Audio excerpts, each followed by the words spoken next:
लोगों को मेरा नमस्कार। आज हम सब लोग यहाँ पर इतनी भारी मात्रा में इकट्ठा हुए हैं। हमारा कांग्रेस पार्टी का कार्यक्रम चल रहा है, कांग्रेस कार्यकर्ता सम्मेलन।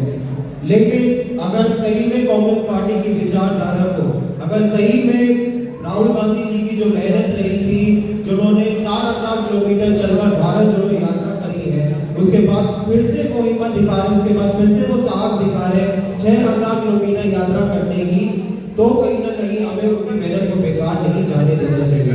तो हमें अपनी बात को सिर्फ यहाँ इस सभा तक सीमित नहीं करनी चाहिए। इस बात को हमें आगे अपनी गली में, मोहल्ले में, कॉलोनी में, जहाँ जहाँ तक हम अपनी बात को आगे लेके जा सकते हैं, हमें उसको आगे लेके जाने का काम करना चाहिए। आज आप सब लोग इतनी भारी मात्रा में यहाँ पर इकट्ठा हुए, आप सब लोग क्यों इकट्ठा हुए? क्योंकि कहीं ना कहीं आप लोग ये महसूस कर रहे हैं कि एक ऐसी सरकार आज हमारे देश में, हमारे प्रदेश में है, जिसने वादा किया था 2 करोड़ रोजगार सालाना देने का, लेकिन आज वो हमारे साथ ठगी हुई है। हमें 2 करोड़ रोजगार सालाना तो नहीं मिला, लेकिन 10 लाख रोजगार की जो रोजगार मेला के तहत वो बात कर रहे थे, वो 10 लाख रोजगार भी हमें नहीं मिला है। कहीं ना कहीं आप सब लोगों कितनी भारी मात्रा में इकट्ठे हुए, क्योंकि आप लोगों को ये महसूस हुआ कि आज हमें महंगाई के नाम पर डाका गया है, हमें अडानी के नाम पे डाका गया है, हमें डाका गया भ्रष्टाचार के नाम पर, हमें डाका गया हमारे बच्चों के जो अधिकार थे उनके नाम पर।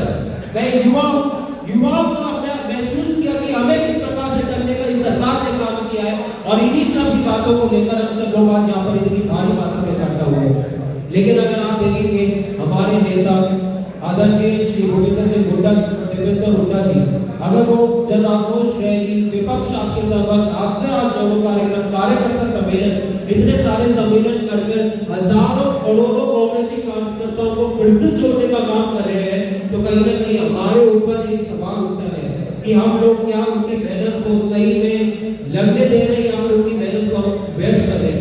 अगर हम उनकी मेहनत को लगने दे रहे हैं तो हम इस बात को सिर्फ यहाँ तक सीमित नहीं रखेंगे, हम सब और हजारों कार्यकर्ताओं को जोड़ने का काम करेंगे।